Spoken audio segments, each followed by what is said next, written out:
Hello everyone, welcome to today's workshop on customer research. I'm excited to introduce our workshop leader, Hannah Shamji. 4 years ago, when Block Survey was just a spark of an idea, I remember reaching out to Hannah on X for her honest take on what we are building. She helped us with her feedback that led us to shape the product in the early days. Hannah is a former psychotherapist and customer researcher for tech companies.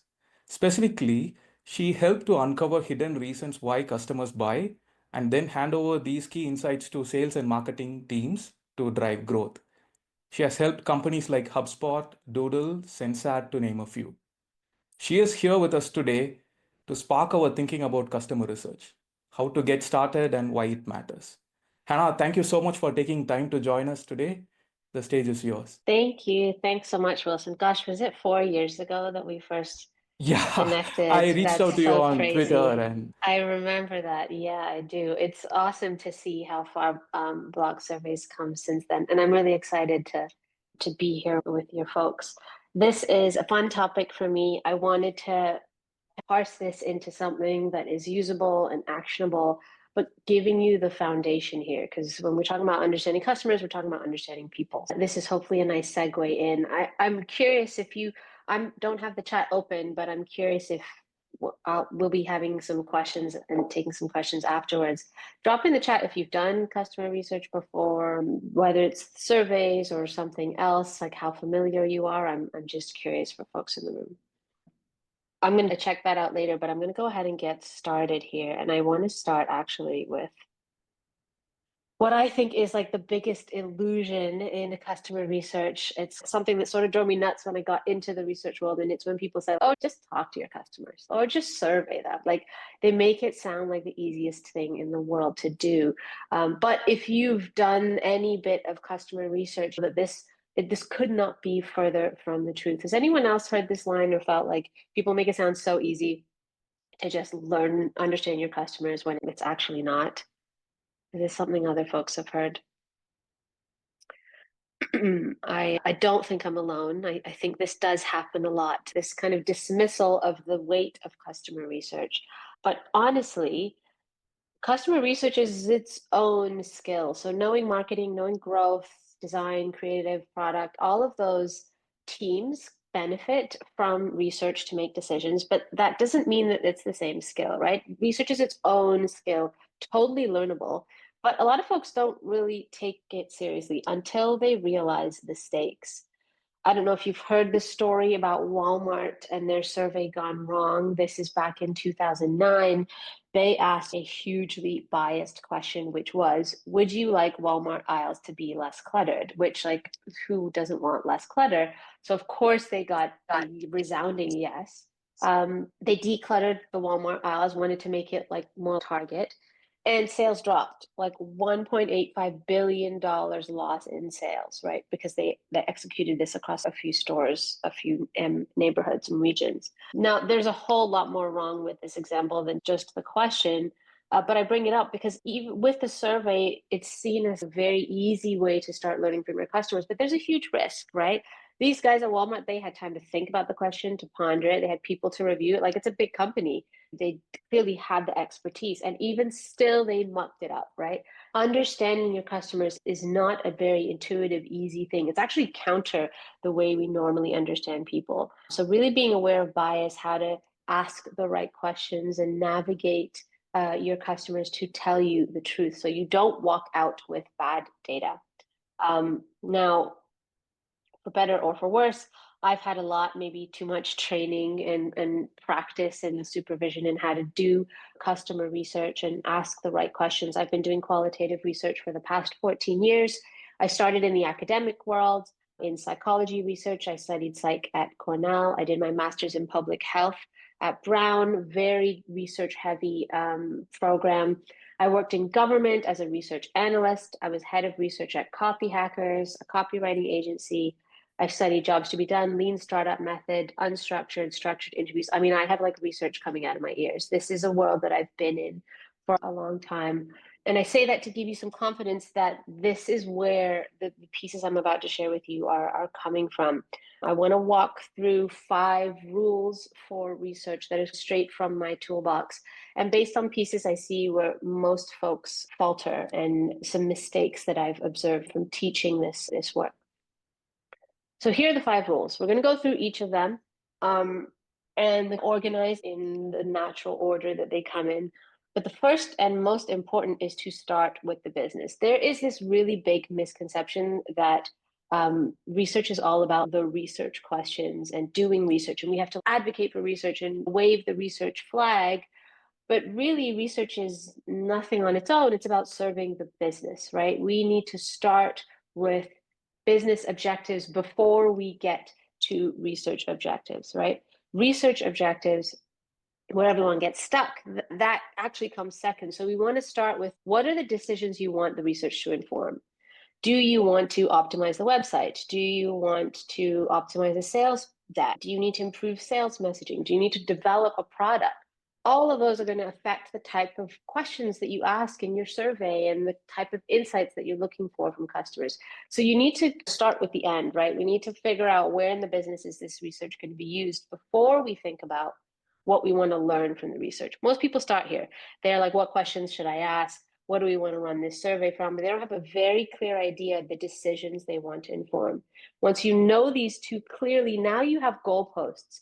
You have, how are we going to use this data, which is what you're going to do once you collect it, then what data you're going to collect. But because you started with the business, you know it's going to be actionable. These are really important anchors. So before, let's just run a survey, before what should we ask in the survey, you really want to start with the business.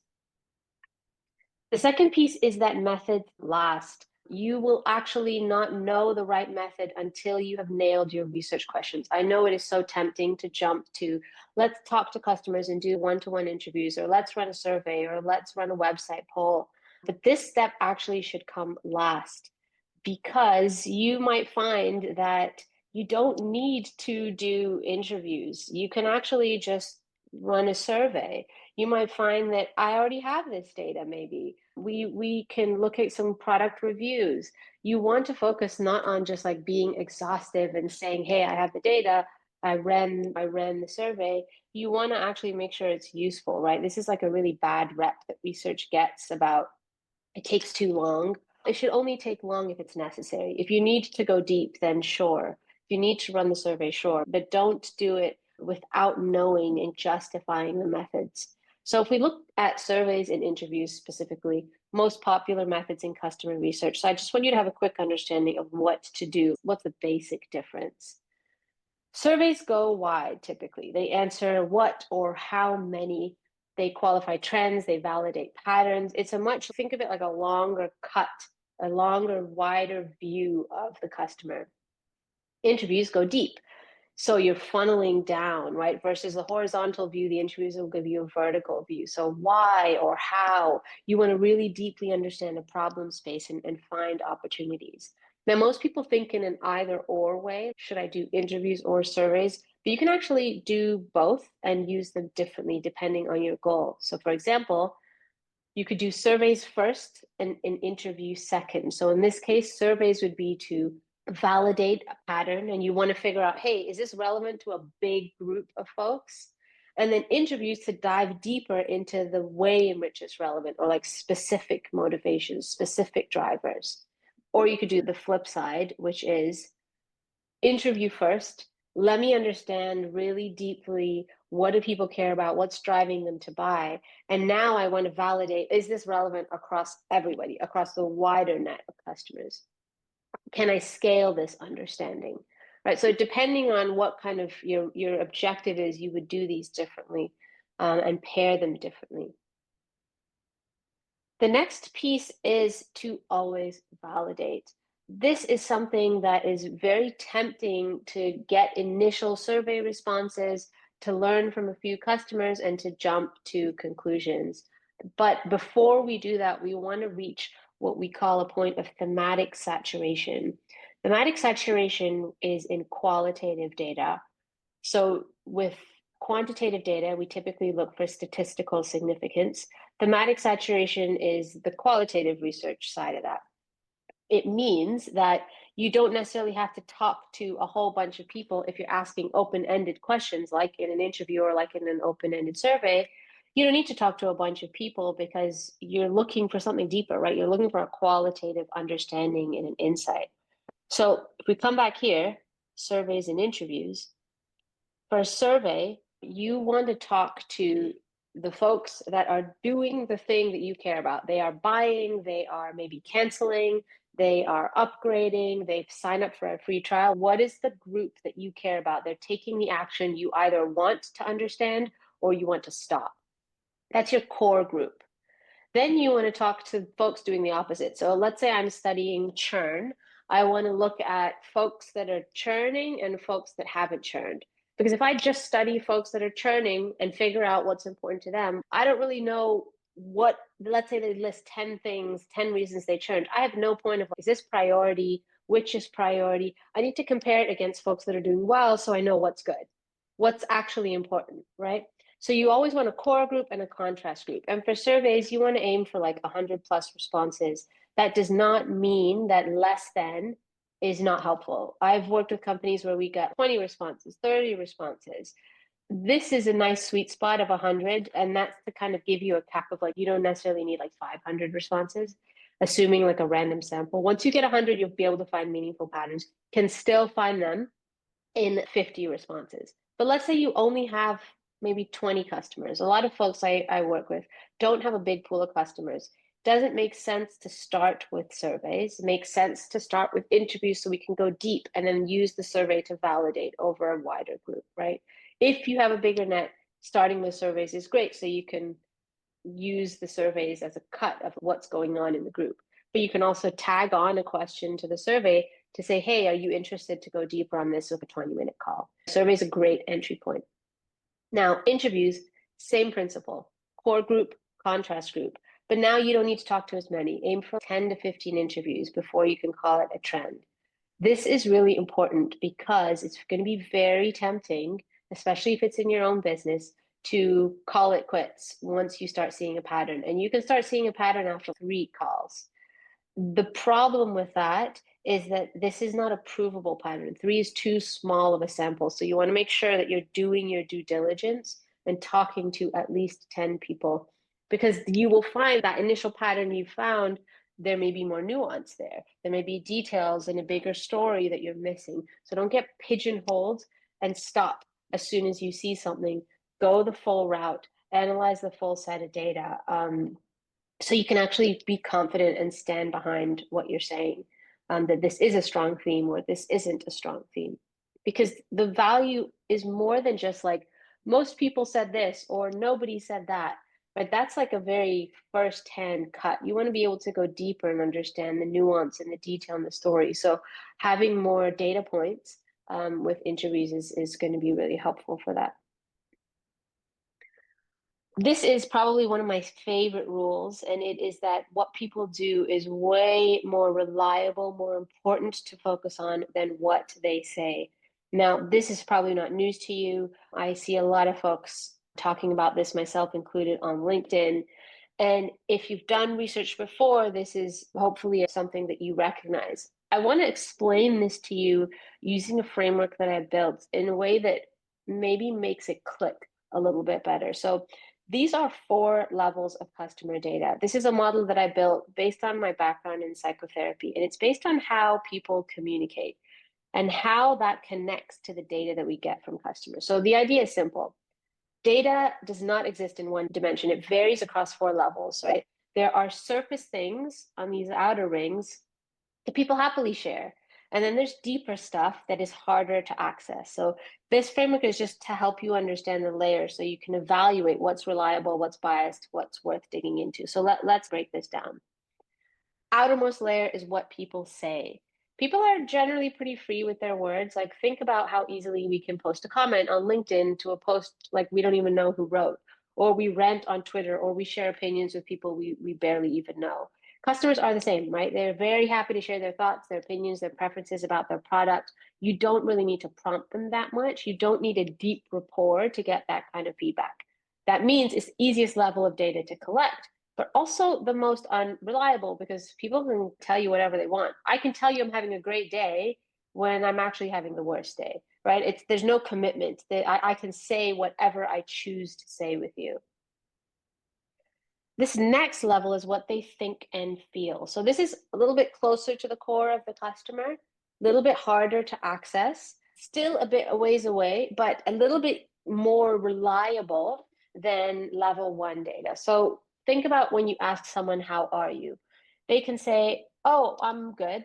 And that's maybe what they say. But now if they tell you like, yeah, I'm a little bit stressed, there's a little bit more intimacy there, right? Oh, I'm having a frustrating day, a little bit more intimacy. The trouble here is that what people think and feel is not always true.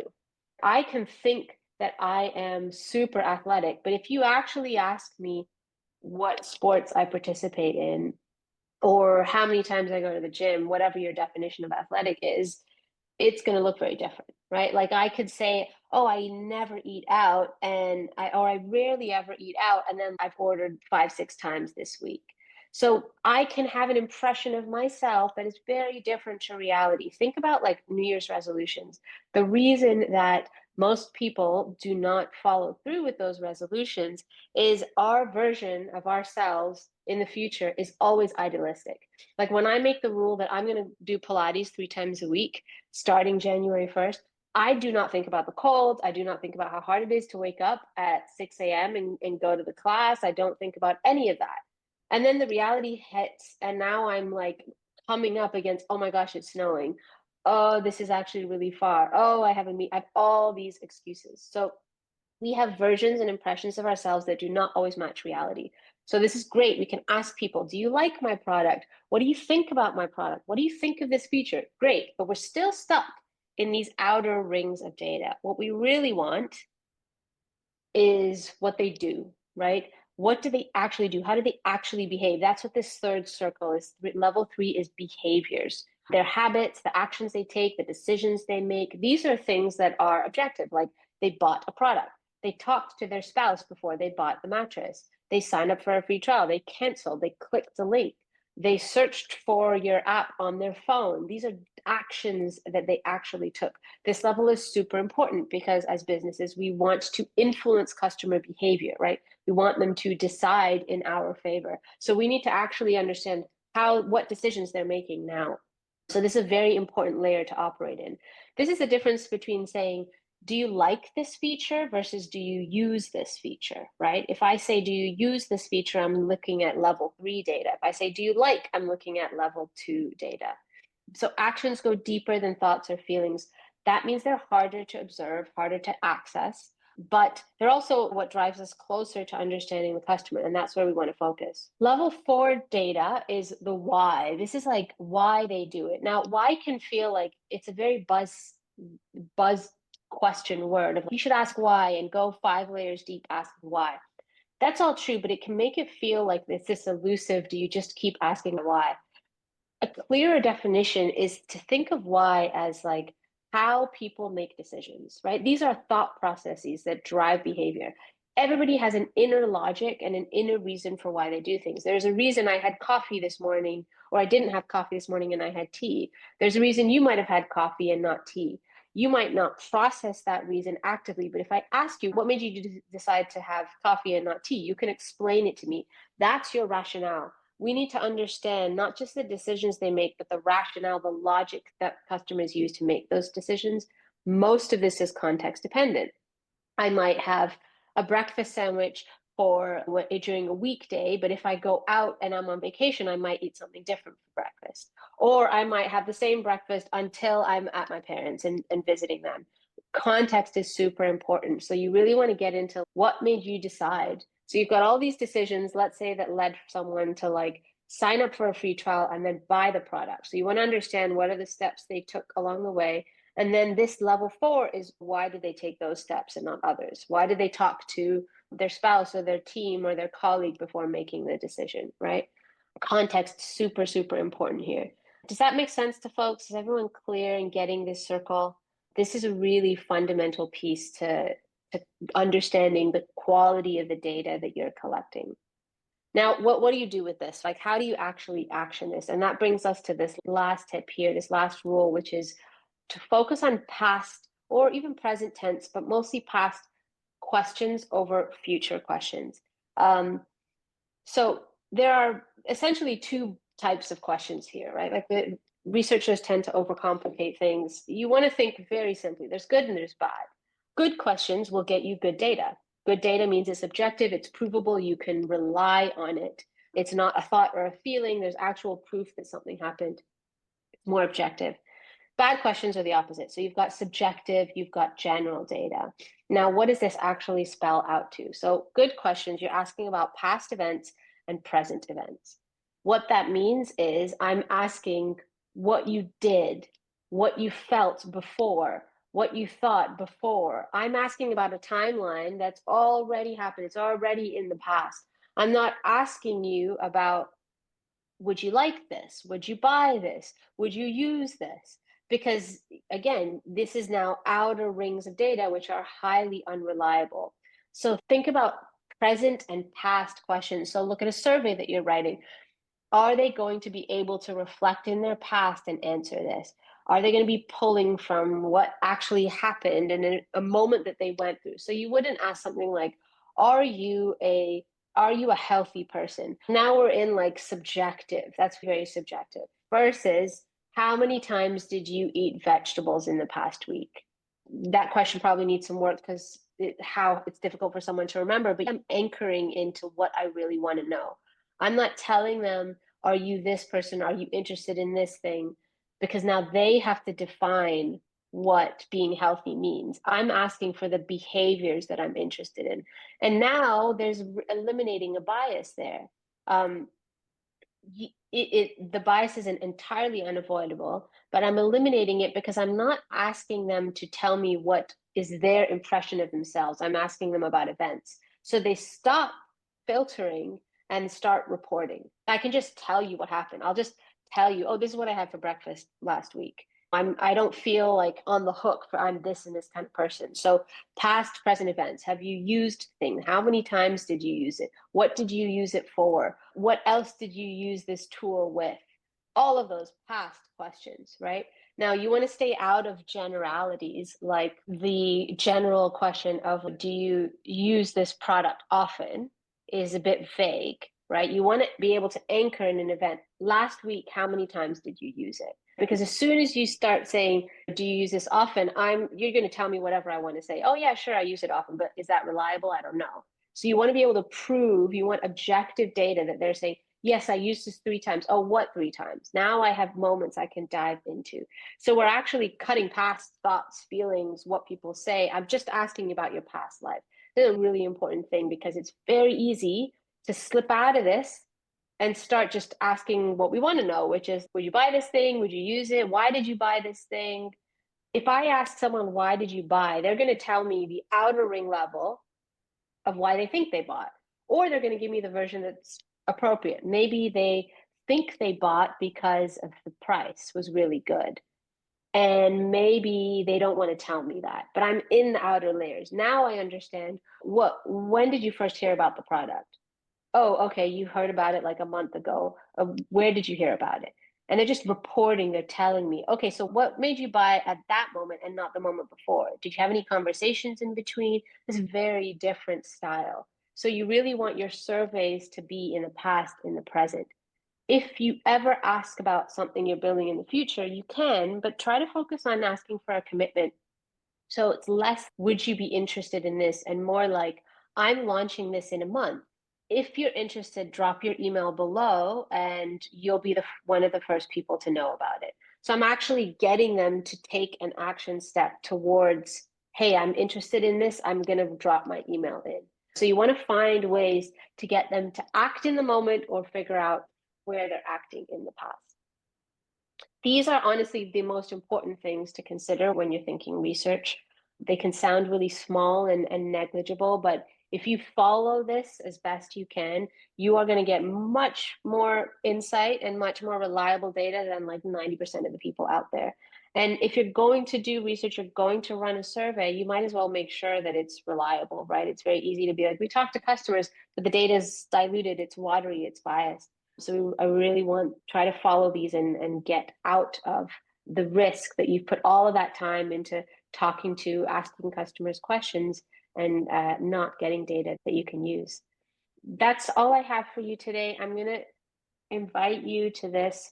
I'll drop this link. This is a newsletter that I have, a free newsletter. It goes out once a week.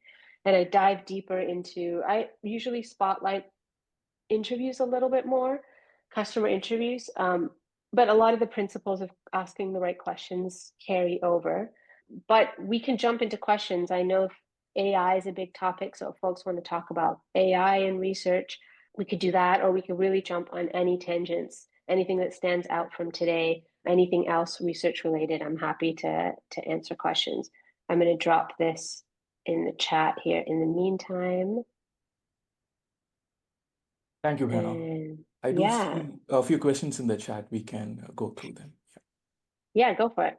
Let's see. Mohammed, would you like to ask your question? I can read for you, Mohammed. So this is on the past versus future, specifically around conjoint and Van Westendorp. I know Van Westendorp is for pricing. Mohammed, are you looking for how to determine pricing for the future? Hello there. Yes, my question is, which is the best logic to use when you are going to ask your participants? Should you use the past or the future?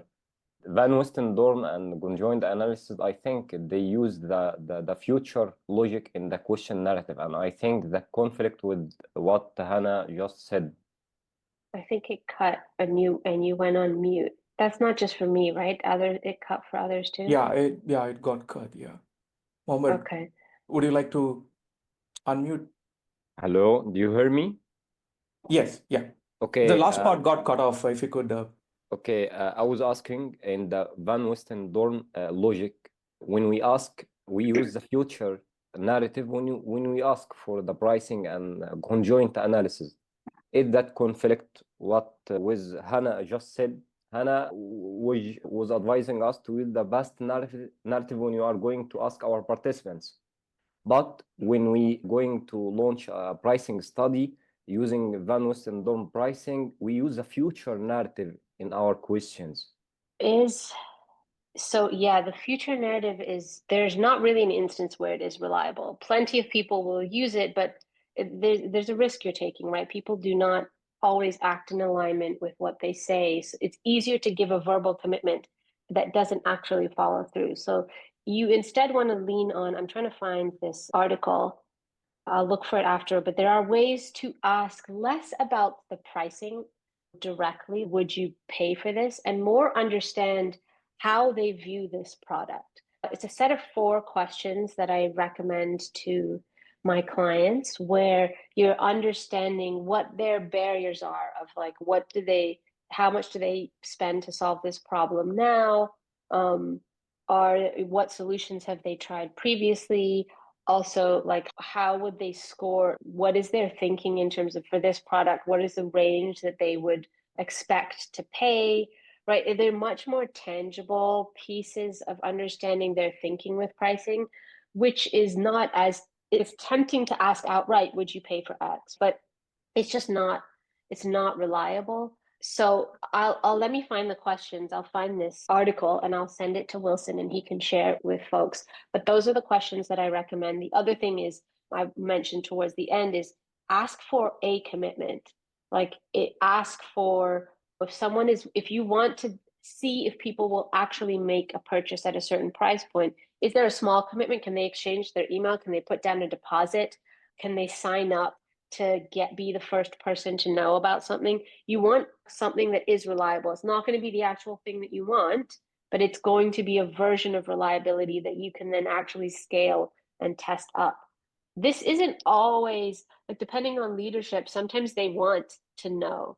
So I might run the would you question anyway, just to show them, but then pair it. I won't only run that, I'll pair it with these other questions I've got that you then use to graph and be able to predict the right pricing. But yeah, the future questions it's just not reliable data. Like you can feel great in the moment and people want you to feel great. It's very difficult for them to introduce friction, but it's not going to give you a reliable set, especially if these are not folks if these are folks that you don't have a relationship with. You want to maybe to protect the integrity and actually get a commitment. It's not like people will lie on purpose, right? They want to be pleasing. They want to be able to say, yeah, sure, that sounds great. But when it actually like push comes to shove, feet to the fire, they would act differently. And you want to be able to surface those early so you can act on them. So I will get those questions. I'll send them to Wilson and you can take a look and see if those fit. Thank you, Hannah. Yeah. The next one is from Elijah. If you would like to inquire about preferable products, Elijah, would you like to ask? I can read it for you if you want to.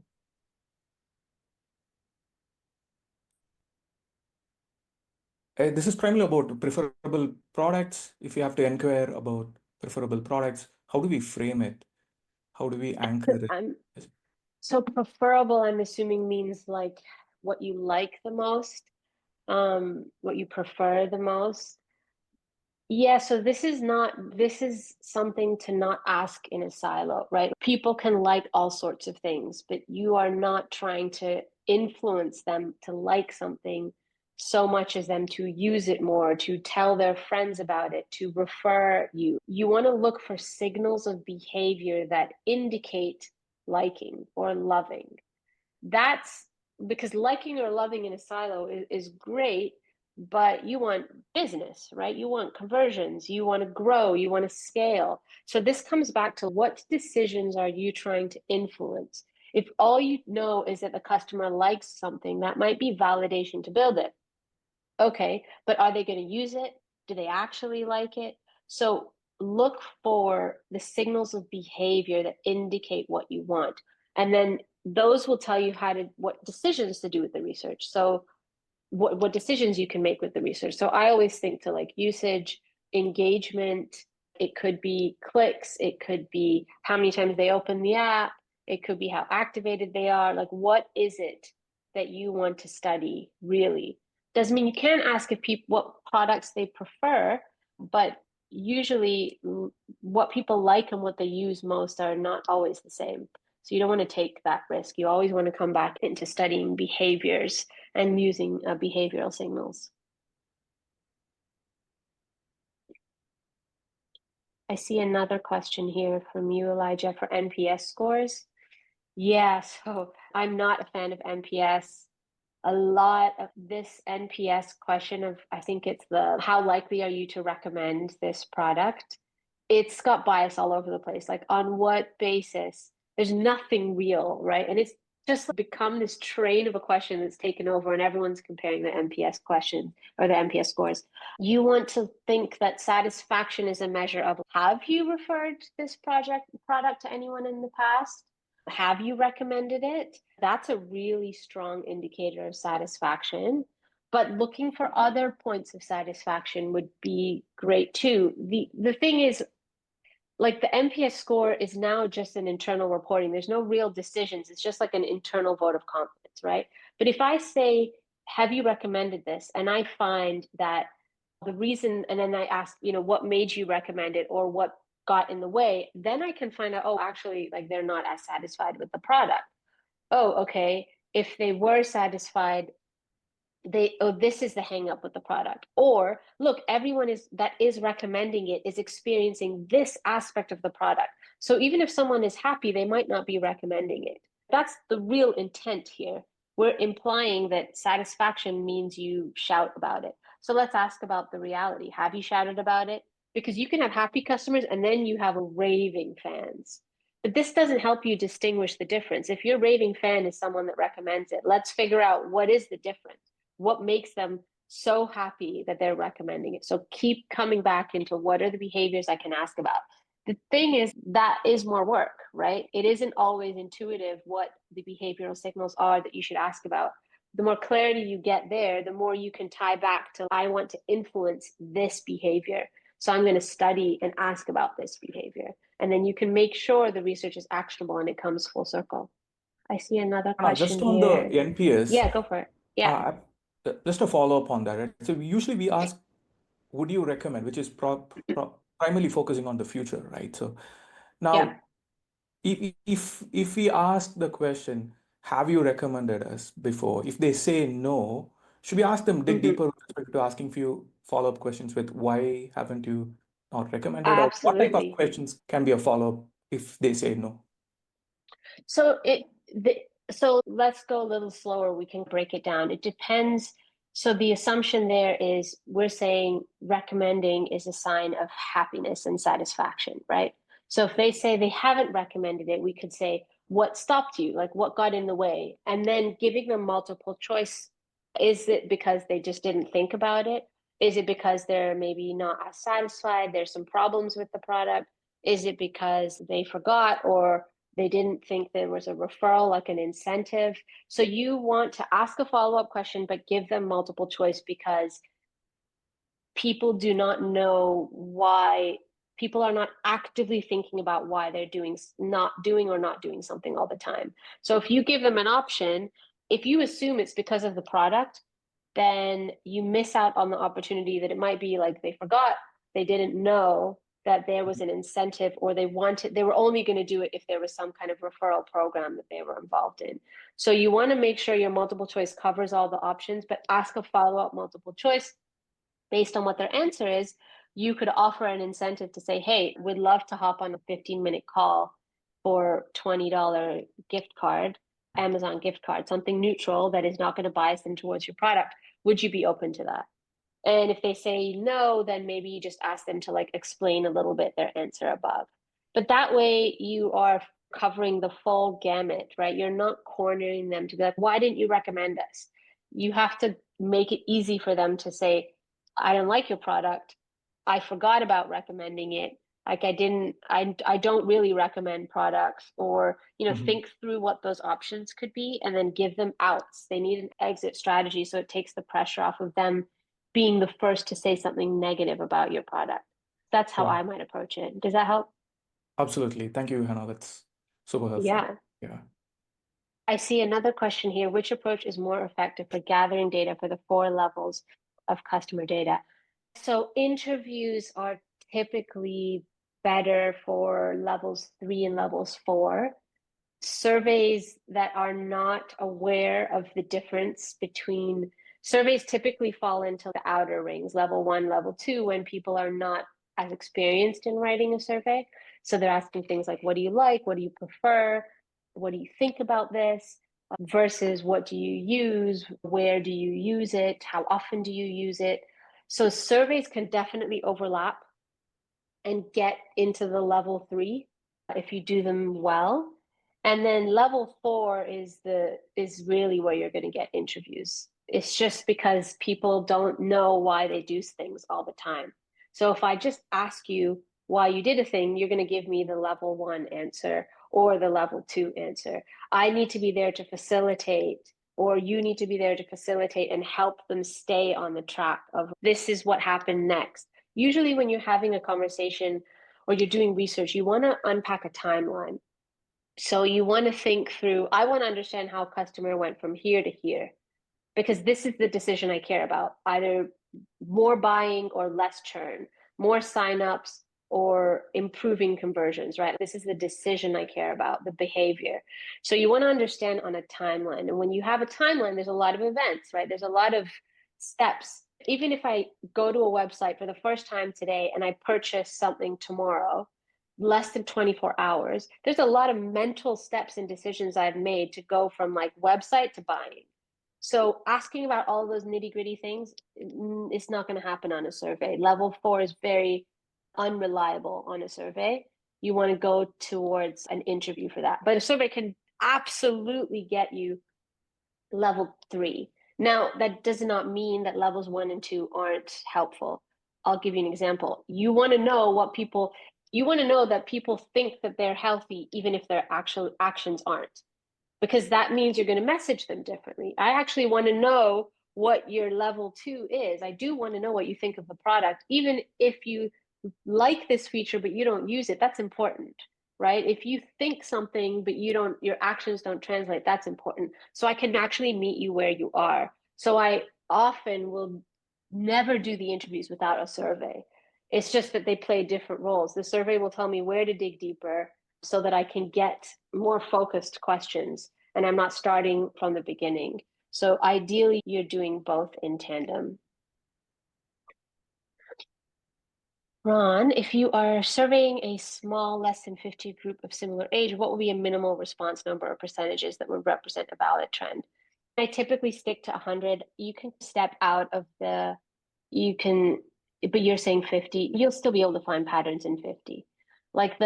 As long as you're asking, so if I were you, what I would do is ask for most of your questions to be multiple choice, which means you're taking some shots at like where people sit on the spectrum. And then you could have a couple open-ended questions, but one of them would be to invite them to an interview. So when you have a smaller group of people, inviting them to a conversation is just a way to go much deeper and really validate. Even if you don't reach out to them right away, you now have a bank of folks that have signed up to talk to you. But if you've got 50 folks, yeah, survey them anyway. Don't focus so much on, is this statistically significant? The trend will come as long as you are asking reliable past questions. You're still going to find a trend. Now, if you've only got like 10 responses, 15 responses in a survey, I wouldn't. You might as well just interview those folks and just ask for an interview there. Don't just rely on there. But as soon as you're hitting like 50, 75 around there is a good, you're in good waters. Like you can work with 50 in a survey, largely because of course you'll now be able to interview them. So when I reach out for interviews, I will typically, let's say I want 10 interviews, I will email 40 to 50 folks so that I'm not chasing. I can get my calendar filled up quicker. So if you've got less than 100, if you've got 50 folks, make sure you have that interview question on there. It'll just cover you and give you an opening to get more data as well. But once you're close to 50, it's a good chunk. You can start to find patterns. But yeah, the more the merrier with surveys. Does that help, Ron? It does, but my total population is 50. If your total population is 50, what is your goal? What do you want to research? I'm looking for trends among our community. One or two individuals in some similar interview system have said that they would like to see a particular thing happen. But when you look at and I'm trying to find out, is this, what are they telling me in regards to the total group? Right. Is that a trend within the total group? And that's what I'm trying to. Have you already interviewed those folks? In a sense, yes. Okay. And that's what's driving this survey then. Because see. I don't believe that's necessarily the trend for the entire community. Okay. Are the questions that you ask, are you able to make the majority of them multiple choice based on these initial interviews and insight to validate and check yourself? Okay. Yes. Yeah, then run it. You're looking for trends within your group versus that's totally doable. Run the thing as soon as you start seeing. So trends are not always like the most or the least, right? There is a level of outliers and unusual responses.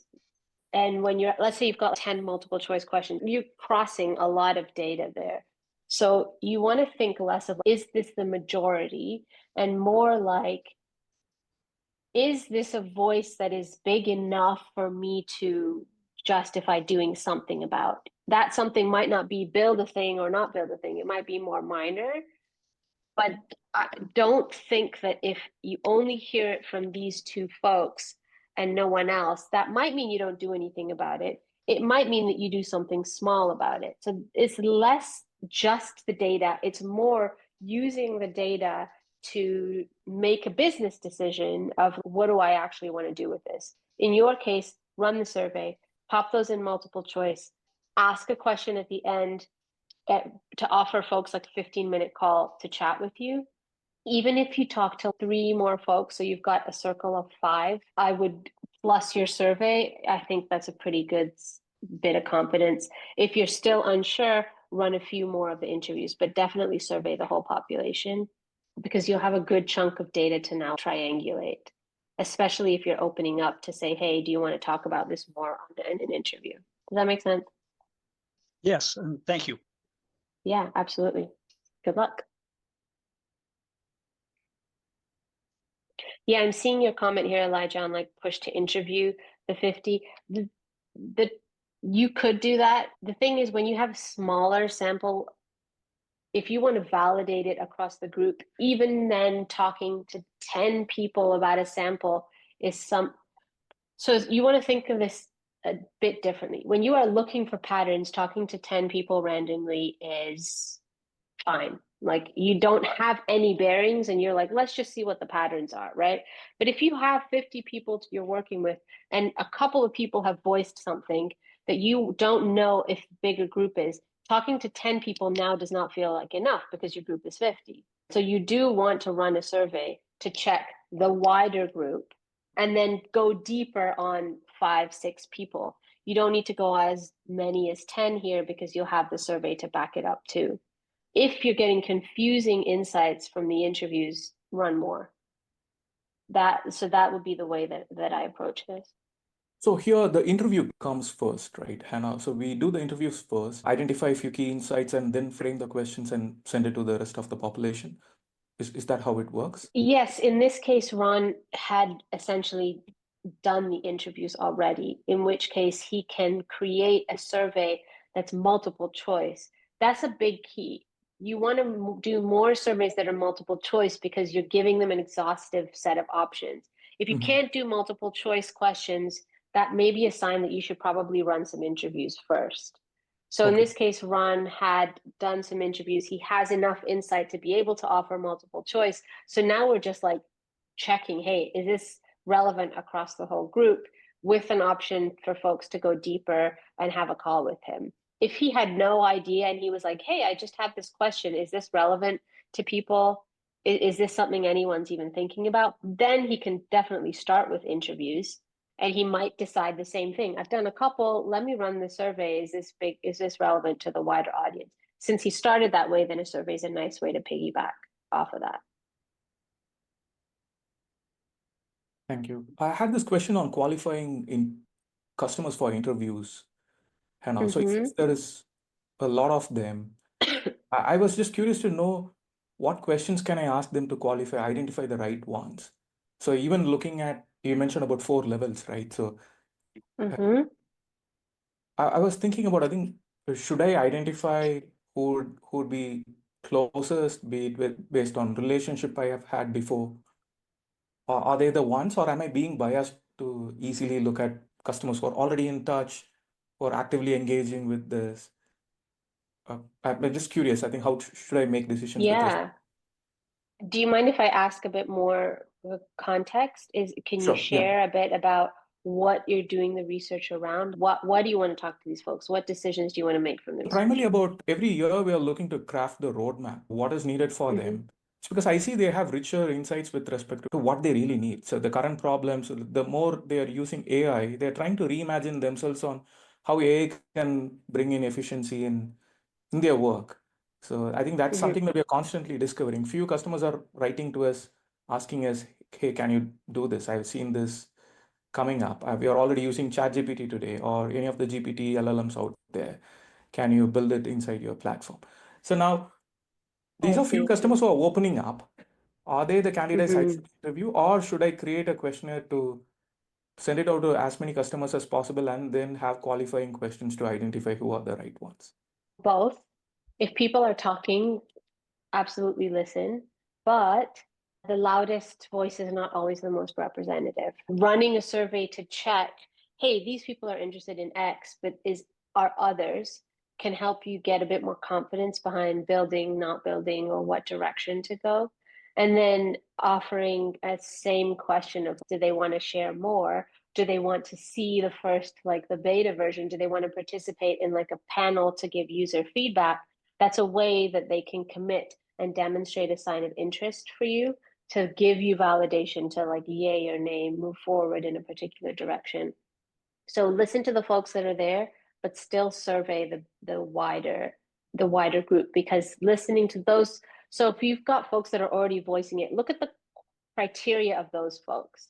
If are they active users? Are they, how often they're using it? There are patterns in their behavior and their usage, because then you might find similar folks and you might personally reach out to them and say, hey, I'm getting feedback on this. Is that something that's interesting to you? Do you want to hop on a call? I can show you some stuff. So you're validating and checking if what you're seeing from these folks that are reaching out is true across others with a similar criteria. And then you can also do the survey as well to check across a wider net, because maybe it's more relevant than just the criteria that you've established. Does that make sense? Totally. Thank you, Hannah. Perfect. Yeah. I see a question here. One Mohammed, more. I'll answer this for Mohammed. Is there a reason for choosing the interview for further validation versus focus groups? Oh, focus groups. I'm not a fan of focus groups. I have run many. I have been on many, but focus groups run people into bias and herd think. The problem with a focus group is you are often left to ask a question and let everybody answer. When you want to get to level 4 data or even level 3 data, it is not one magic question. There's no perfect question. I stumble with my questions all the time. It's a teasing. You got to pull it out of people because they don't process it. I don't know why I did one thing over another. It's not just like sitting at the ready in my mind. I have to get it out of them. When you're in a focus group, you can't really do that. It's more about the dynamic, right? So the themes and the trends end up getting widely influenced by whoever else is in the room. People might say stuff that I didn't even think of, but because I'm in the focus group, I'm like, oh yeah, that's true for me too, but it might not have been my biggest priority. So there's a lot of bias floating around, social bias, how you come across, agreeing with people, maybe you don't want to speak up. The focus is more on hearing from everyone as opposed to facilitating what information people are sharing. If you are not there to facilitate or ask specific questions, they will stay in level 1's level 2 data. So I don't recommend focus groups if you can do one-to-one interviews and then you find the patterns themselves, as opposed to people jungle book social hierarchy finding them in a focus group. No, just to follow up here, I see it when we do one-on-one interviews, right? When we get into level 4, does that become really personal, or they have to be really vulnerable to open up to share the truth, the reality? Also, I'm just curious, I think if we get to the level 4, what is the stage we have to set that, or most of the interviewers who are interviewing them, so do customers know that we are going to get into it? Or just also thinking about parallelly, what would be their motivation, reasons to even come for interviews? Yeah, just I think that's a line of questions, Hannah. Just curious to hear. Yeah, so the way you want to position your interviews is to make them feel like you are especially targeting them. So you might use language like, we really want to hear, you're one of our power users and we really want to hear from you. Or you fell into a bucket of folks that we really want to hear from to learn about X. There's a bit of specialness there. Okay. The incentive is also going to be really important to get people to actually participate on the call. When it comes to, because they have a personal interest, right? Like you want the incentive to not be tied to your product, something neutral that they can then personally benefit from. Amazon card, Uber Eats card, something in that domain. In terms of getting them to open up, we tend to think that opening up means like they have to share their like deepest, darkest secrets. It's not that way. You can think of it more like understanding the layers of how someone makes decisions. So when we're talking about a product, the intimacy it's actually more intimacy in sharing what I think and feel, because maybe you don't agree with my opinions, maybe you don't agree with my points of view. But when you start asking people to just report why they did, like, how did you decide to do this and not that? Why did you talk to your mom about your mattress on this day and not that day? Why did you talk to your kid about the mattress and not your spouse? These aren't necessarily vulnerable questions. They're just very detailed. And so I'll say at the beginning of the call, I'm going to get nitty gritty here. Bear with me. But there's not, when you are tuned in, when you are leaning into a conversation with someone and you really want to understand them, you can get away with a lot. And especially if you're not asking, these aren't really personal questions. They're like, I genuinely want to know. So did you talk to your boss first, or like, how did you handle that? What did you guys talk about there? Was this a concern? Was that a concern? It's very different. We're both trying to understand their journey. So I'm not asking questions out here. I'm genuinely in their path with them, trying to listen, trying to hear, and getting them to tell me play by play what actually happened. As you do this, they will just be telling you stories. Like they're literally telling you how they move and think and make decisions and what happened next. So there's a level of like neutrality with that, because I'm not judging it. It's already happened and they're just reporting it. So you don't have to get them to open up. It's just getting them to talk about reality out of their head and what they think and feel, and into what they did and when they did it, and that sequence of events. Does that make sense? Yes. Thank you, Hannah. Perfect. I know we are Yeah. just right on time. And Saranya, you had a question. Certainly we can, if you could write to Hannah, she would respond to you. She will leave her email ID as well as the newsletter. And David, I'll Yeah, get let me back drop to my you. LinkedIn. If Sure. folks have, feel free to drop questions or come say hi on LinkedIn too. Perfect. David, I'll get back to you. There are more features coming this week. The audience list, I'll reach out to you. Hannah, I wanted to take this time to thank you, and this is super helpful. I think there are a lot of nitty-gritty ideas I did get from you, the insights on customer research and how to go about it. I think this 4 levels, the circles, I see that's a great tool. I think if we keep this in mind, I see we'll be able to do customer research really well. And we Yeah, appreciate I'm your glad. time. And yeah, I think that's a great model. I was just thinking about it. I think thinking in these levels helps us to see how we can question right from level 1 to level 4. It's a great Absolutely. mental model. Yeah. And we Thank appreciate you your so much for time. having me. Yeah, Yeah, absolutely. and I certainly look forward to applying what we have learned here. And thank you for helping us see customers and how to research in a new way. And really enjoyed it. Thank you. Yeah, thank you so much for having me. Find me on LinkedIn, come say hi. And yeah, this was a lot of fun for me too. Thanks, everyone. Thank you, everyone. Have a good day. Bye.